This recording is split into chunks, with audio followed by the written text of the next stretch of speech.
Hello everyone, welcome to my channel. I am Sangeeta Rajput. और हमने जो बायोलॉजी 12th क्लास सीरीज़ की जो चैप्टर स्टार्ट किए हैं उसमें मैंने फर्स्ट चैप्टर ख़त्म कर दिया है और आज हम नेक्स्ट चैप्टर स्टार्ट करेंगे जिसका नाम है sexual reproduction in flowering plants. ठीक है। तो देखिए, जो फ्लावरिंग प्लांट्स होते हैं जिन्हें हम एंजियोस्पर्म प्लांट्स बोलते हैं, उनमें क्या होता है, फ्लावर्स होते हैं और काफ़ी अट्रैक्टिव फ्लावर्स होते हैं, फैसिनेटिंग फ्रेगनेंस होती है उनमें। तो ये जो सारी चीज़ें, ये जो कैरेक्टर्स होते हैं वो इसलिए होते हैं ताकि वो अपने आप को सेक्सुअली क्या कर सके, अट्रैक्ट कर सके, सेक्सुअल रिप्रोडक्शन करने के लिए अट्रैक्ट कर सके। ठीक है, ये सिंपल सी चीज़ थी। तो देखिए, इस चैप्टर को स्टार्ट करते हैं। तो इस चैप्टर को स्टार्ट करने से पहले मैं बता दूँ इसमें क्या क्या पढ़ना है हमको। इसमें बहुत पूरा आपको जो है डिटेल में पढ़ना है। ठीक है, माइक्रोस्पोरेंजियम कैसे बनते हैं, पोलन ग्रेन्स कैसे बनते हैं। ठीक है, और उसके बाद उनमें फीमेल को क्या बोलते हैं, मेल पार्ट को क्या बोलते हैं। कुछ चीज़ें पहले से आपको पता है लेकिन डिटेल में नहीं पता है, तो यहाँ पे हम डिटेल में पता करने की कोशिश करेंगे। ठीक है, तो चलिए तो स्टार्ट करते हैं वीडियो को। देखिए, पहले आपका यहाँ पे है प्री फर्टिलाइजेशन क्या होता है और उसकी कौन कौन सी स्ट्रक्चर होती है प्री फर्टिलाइजेशन में और क्या क्या इवेंट्स हैं। ठीक है, तो देखिए, प्री फर्टिलाइजेशन का मतलब ये है कि जब फर्टिलाइजेशन आपका होने वाला है मेल और फीमेल गैमेट्स का, उससे पहले जो आपकी फ्लावर है वो उसमें क्या क्या चेंजेस आते हैं और किस तरीके से अपने आप को रेडी करता है फॉर द फर्टिलाइजेशन, वो चीज़ें। तो उसमें क्या होता है, आपका हार्मोनल एंड स्ट्रक्चरल चेंजेस होते हैं। एक फ्लावर में हार्मोनल्स और स्ट्रक्चरल दोनों चेंजेस होंगे प्री फर्टिलाइजेशन टाइमिंग में। ठीक है, दूसरा यहाँ पे आपका इन्फ्लोरेसेंस बनेगा।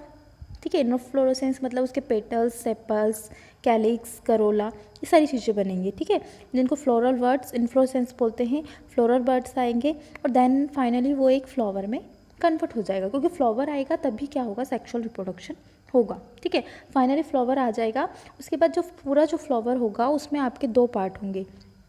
ठीक है, एक मेल रिप्रोडक्टिव स्ट्रक्चर होगी जिसको हम एंड्रोशियम बोलते हैं और एक फीमेल रिप्रोडक्टिव स्ट्रक्चर होगी जिसको हम गायनेशियम बोलते हैं। ठीक है, तो एंड्रोशियम एंड गायनेशियम जो टर्म्स है वो आप ध्यान रखना क्या होती हैं। अब मैं फ्लावर में बता देती हूँ कि ये आपकी जो टर्म्स है वो कहाँ किस चीज़ को रिप्रेजेंट करती हैं। तो देखिए, जो फ्लावर होता है आपको ऑलरेडी पता है उसके पार्ट्स, ये जो कलर वाले पार्ट्स होते हैं उनको पेटल्स बोलते हैं। ठीक है, और जो ये नीचे जो ग्रीन वाला पार्ट होता है उसको सेपल्स बोलते हैं।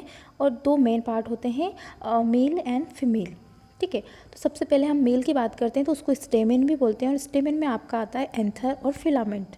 ठीक है, ये आपका एंथर और ये फिलामेंट। ओके, तो इसको पूरे को स्टेमेन बोलते हैं और इसी को एंड्रोशियम बोलते हैं।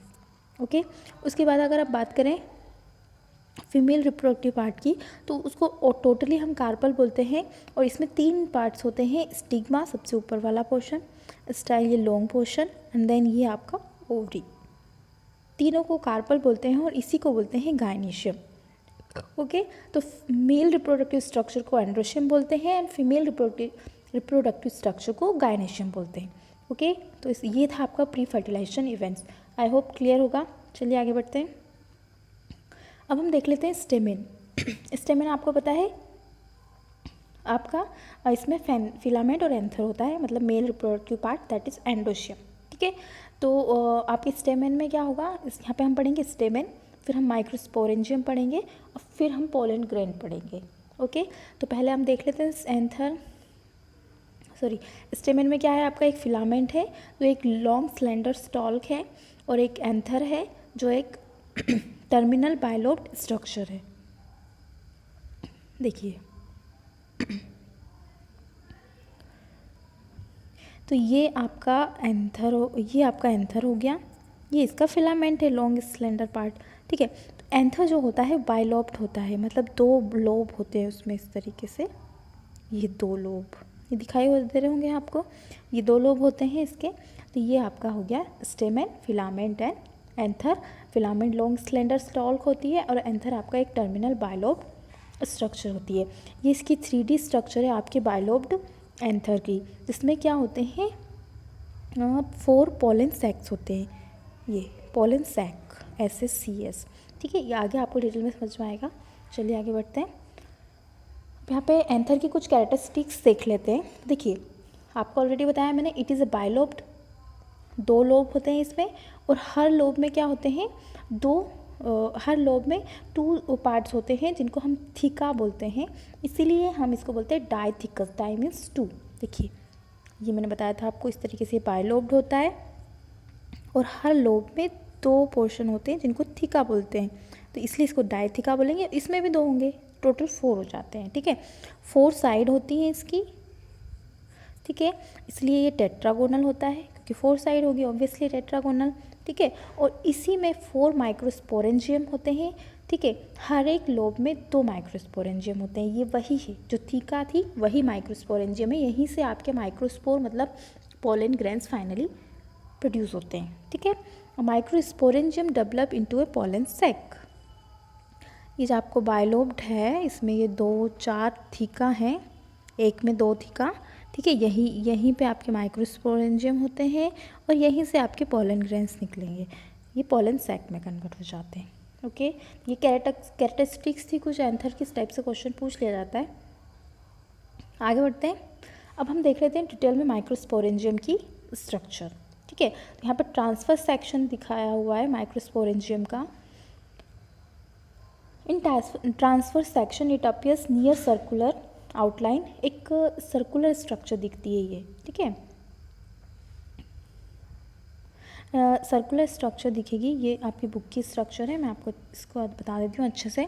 देखिए माइक्रोस्पोरेंजियम जो है एक सर्कुलर स्ट्रक्चर दिखाई देती है, इसमें 4 लेयर्स होती हैं। 4 लेयर्स जो है बहुत ज़्यादा इंपॉर्टेंट है। ठीक है, सबसे ऊपर वाली लेयर को एपिडर्मिस बोलते हैं, सेकेंड लेयर को एंडोथेशियम बोलेंगे, थर्ड लेयर को मिडिल लेयर बोलेंगे और सबसे इनर वाली जो लेयर होती है उसको टैपिटम बोलते हैं।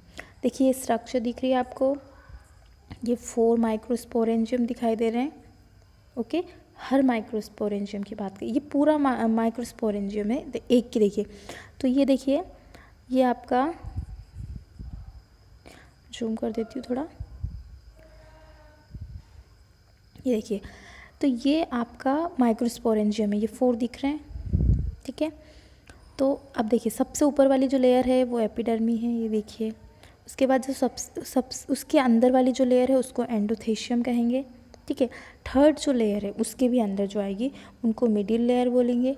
उसके अंदर भी आप जाओगे तो आपको टेपिटम मिलेगी और टेपिटम आपकी सबसे इनर लेयर होती है। देखिए इसमें एक और चीज़ दे रखी है, स्पोरोजेनस टिश्यू। देखिए जो माइक्रोस्पोरेंजियम के सेंटर में होता है ना, उसको बोलते हैं स्पोरोजेनस टिश्यूज़।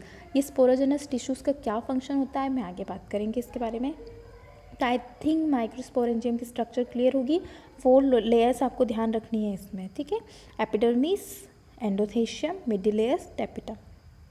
आगे बढ़ते हैं, आगे देखिए क्या क्या पढ़ना है आपको, फंक्शंस ऑफ डिफरेंट लेयर। ये जो 4 लेयर आपने देखी है उनका हम फंक्शन देख लेते हैं और यहाँ से आपका बहुत इंपॉर्टेंट क्वेश्चन बनता है। इंडिविजुअली लेयर का फंक्शन भी पूछ सकते हैं और आपसे एक फुल मार्क्स क्वेश्चन में भी पूछ सकते हैं कि क्या जो आपकी माइक्रोस्पोरेंजियम है उसकी जो डिफरेंट लेयर्स हैं उनका क्या फंक्शन है, और ऑब्जेक्टिव में भी पूछ सकते हैं। ठीक है, तो जो आउटर मोस्ट 3 लेयर्स होती हैं, ठीक है मैंने बताया था आउटर मोस्ट कौन कौन सी, पहली एपिडर्मिस, दूसरी आपके एंडोथेशियम, ठीक है, थर्ड आपकी मिडिल लेयर। तो जो फर्स्ट 3 लेयर्स होती हैं, फर्स्ट 3 लेयर्स उनका फंक्शन होता है प्रोटेक्शन। ठीक है, प्रोटेक्शन करना कि आपका जो पोलन ग्रेन बनेगा उसका प्रोटेक्शन कौन करेगा, ये 3 लेयर्स करेंगी। ठीक है, उसके बाद जो आपका और दूसरा फंक्शन इनका help in dehiscence of anther to release pollen grain. साथ में ये क्या करती हैं कि जो पोलन माइक्रोस्पोरेंजियम से जो पोलन ग्रेन निकलेंगे उसका डिहेसेंस मतलब कि इसको बर्स्ट होना, फूटना। माइक्रोस्पोरेंजियम फूटेगा तो इन 3 लेयर की वजह से फूटेगा जिसमें से पोलन ग्रेन्स निकलेंगे। ठीक है, तो 2 फंक्शन हो गए 3 लेयर्स के। आपकी इनर लेयर थी टेपिटम। टेपिटम का फंक्शन होता है जो डेवलपिंग पोलन ग्रेन्स हैं उनको नरिशमेंट प्रोवाइड करना। ये टेपिटम का फंक्शन जो है बहुत ज़्यादा इंपॉर्टेंट है, ये बहुत पूछा जाता है। Tapetum nourishes the developing pollen grains. Okay, तो ये 4 लेयर का फंक्शन हो गया। यहाँ पे टेपिटम के बारे में एक और चीज़ बताइए कि जो टेपिटम की जो सेल्स होती हैं उसमें एक डेंस साइटोप्लाज्म भरा हुआ होता है और साथ में उसमें न्यूक्लियस होते हैं। और ध्यान रखिए कि जो टेपिटम की सेल्स के अंदर साइटोप्लाज्म के साथ जो न्यूक्लियस है उसमें एक न्यूक्लियस नहीं होता है, एक से ज़्यादा न्यूक्लियस होते हैं। ठीक है, उसके बाद मैंने लास्ट स्लाइड में आपको ये बताया था कि स्पोरोजेनस टिश्यू होते हैं माइक्रोस्पोरेंजियम के सेंटर में। तो देखिए माइक्रोस्पोरेंजियम के सेंटर में जो स्पोरोजेनस टिश्यू होते हैं वो क्या होते हैं, sporogenous tissue in the centre of microsporangium compactly arranged, ये कॉम्पैक्टली अरेंज टिश्यूज़ होते हैं। ये जो टिश्यू है ना, यही माइक्रोस्पोर मदर सेल बनाते हैं और फिर उनसे आपका पॉलन ग्रेन बनता है। ठीक है, आगे बताऊंगी मैं। ये देखिए स्ट्रक्चर जो है आपकी, उसका एनलार्ज व्यू है आपकी माइक्रोस्पोरेंजियम की, वही है यहाँ पे भी। Epidermis, endothecium, middle layer, microspore mother cell, ये होती है माइक्रोस्पोर मदर सेल। और यही देखिए मिडिल में ना, तो यही बनती है आपकी स्पोरोजेनस टिश्यू से माइक्रोस्पोर मदर सेल, और माइक्रोस्पोर मदर सेल से ही आपके पॉलन ग्रेन बनेंगे। ये आपकी टेपिटम है innermost. Okay, I think clear है। चलिए अब यहाँ पे है माइक्रोस्पोरोजेनेसिस, कि आपके माइक्रोस्पोर्स पोलन ग्रेन्स किस तरीके से बनेंगे वो प्रोसेस। देखिए डेफिनेशन में क्या दिया हुआ है, the process of formation of microspore from pollen mother cell through a meiosis called microsporogenesis. Simple सी डेफिनेशन है, माइक्रोस्पोर्स बनते हैं, ये माइक्रोस्पोर ही पोलन ग्रेन बनते हैं। ठीक है, कहाँ से बनेंगे, पोलन मदर सेल से। किससे बनेंगे, पोलन मदर सेल से। ठीक है, पोलन मदर सेल से। लेकिन प्रोसेस कौन सी होगी, म्यूसिस। ध्यान रखना इम्पोर्टेंट, ये क्वेश्चन ऑब्जेक्टिव में पूछा जाता है कि यहाँ पे माइटोसिस होगा कि म्यूसिस होगा। म्यूसिस होगा ऑब्वियसली, क्योंकि प्लांट बॉडी डिप्लॉयड है और उससे जो गैमेट्स प्रोड्यूस होंगे वो हैप्लॉइड होंगे। तो म्यूसिस में तो जो सेल है वो हैप्लॉइड बनाती है, मतलब अगर 46 क्रोमोसोम है तो 23 डिवाइड हो जाएंगे, 4 है तो 2 हो जाएंगे, वही चीज़। तो म्यूसिस होगा, ध्यान रखिए। उसके बाद देखिए इस सेल ऑफ, फिर मैं यहाँ पे थोड़ा सा बता देती हूँ आपको कि किस तरीके से माइक्रोस्पोरोजेनेसिस होता है। आई थिंक समझ में आ गया होगा माइक्रोस्पोरोजेनेसिस क्या है। The process of formation of microspores from a pollen mother cell through meiosis. Meiosis से माइक्रोस्पोर्स का बनना, किससे, पोलन मदर सेल से, उसको बोलते हैं माइक्रोस्पोरोजेनेसिस। तो देखिए it's cell of sporogenous tissue, याद करिए स्पोरोजेनस टिश्यू क्या था। ठीक है, मिडिल ऑफ द माइक्रोस्पोरेंजियस में स्पोरोजेनस टिश्यू की हर सेल क्या होता है, म्यूसिस होता है उसमें, and gives rise to microspore tetrad, और वो फाइनली माइक्रोस्पोर टेट्राड देती हैं, मतलब माइक्रोस्पोर बनता है उन्हीं से फाइनली, और वो कैसा रहता है, टेट्राड, मतलब उसमें 4 सेल्स होती हैं। ठीक है, और ये प्रोसेस, ये तो ध्यान रखिए आपके microspore tetrad finally sporogenous tissue से ही बन रहे हैं, और स्पोरोजेनस टिश्यू कहाँ है, माइक्रोस्पोरेंजियम में। ठीक है, as the anther mature and dehydrate, जैसे ही एंथर आपका मैच्योर होता है, डिहाइड्रेट होता है, तो माइक्रोस्पोर्स डिसोशिएट, जो 4 माइक्रोस्पोर टेट्राड बने हैं, 4 टेट्राड, 4 सेल बनी है, वो एक दूसरे से अलग हो जाते हैं from each other and develop into A pollen grain, और फाइनली किस में कन्वर्ट हो जाते हैं, पोलन ग्रेन में। देखिए मैं अब डायग्राम के थ्रू आपको एक्सप्लेन कर देती हूँ अच्छे से। ये आपको एंथर पोलन तो आपको पहले क्लियर है।